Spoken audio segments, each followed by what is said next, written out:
Defense, defense, defense. And I am happy to report that in my prediction, I was wrong. Like I said, I'd be very happy to be wrong, and I was wrong. Notre Dame 48, USC 20. And for Fighting Irish Preview and fightingirishpreview.com, I'm Phil Houck, and what a difference a week makes when you think of how we all felt last week about this same time. I wrote on fightingirishpreview.com earlier in the week about what has been kind of a Marcus Freeman boom-bust cycle, how the Irish play well against some good teams, and then the next week they don't play so well, and then they don't play so well, and they come back, and sure enough, they play well then.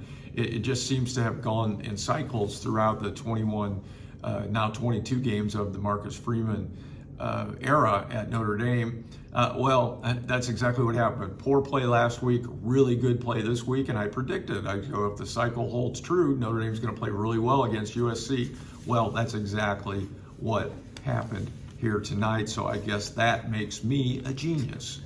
And it was against the top scoring offense in the nation. Who would have guessed that this defense would lead the way?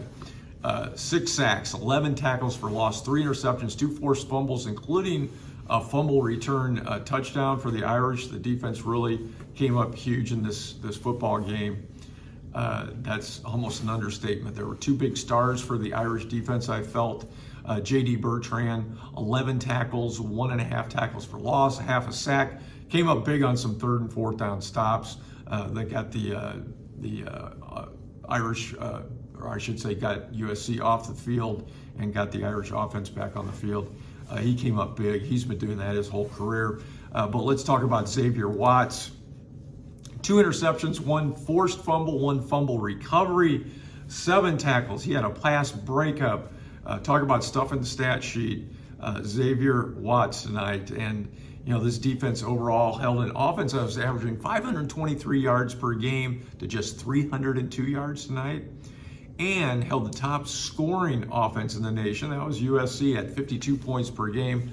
They score just 20. Tremendous performance by the defense. And those turnovers, 5 of them that the Irish got, kind of a reversal. In fact, exactly a reversal of what happened against Louisville, where the Irish turned the ball over 5 times, but tonight they got 5 back. They turned those turnovers into points. The first 3 turnovers were all interceptions. They led to Notre Dame touchdowns. The 4th one was the fumble return for a touchdown. And then the 5th turnover was a fumble that led to the end of the game. The Irish were able to run the clock out. So the Irish really capitalized on all those turnovers. And special teams here tonight produced. Spencer Schrader, 2 more field goals. He's now got 4 in a row. He's kicking the ball extremely well. That's a good weapon to have.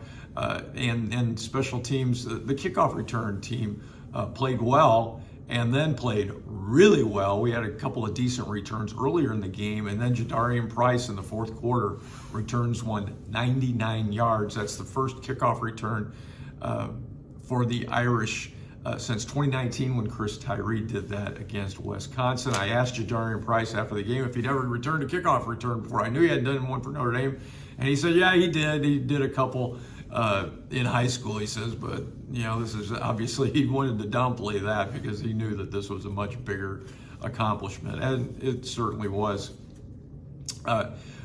Post-game, a relieved and happy Marcus Freeman said, we're going to enjoy this one for a few hours, and he certainly deserves to do that.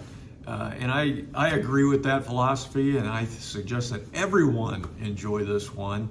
Anytime you hand Notre Dame, or I should say, anytime Notre Dame hands USC their first loss of the season, and they do it by 28 points, well, that's pretty sweet. So the Irish head into a much-needed bye week at 6-2, and they'll play Pitt in 2 weeks. Pitt has struggled they now have a 2-4 record, but they were 1-4 coming into today. But surprise, surprise, they got the win today, and they got the win against Louisville. Go figure. They won that game 38-21 tonight, and so the season rolls on. That's what's great about college football. You just never know what's going to happen. So the happy finals from Notre Dame Stadium tonight. Notre Dame 48, USC 20. My reverse psychology ploy of picking USC to win the game, it worked to a T. For Fighting Irish Preview and fightingirishpreview.com, I'm Phil Houck, and that's a wrap.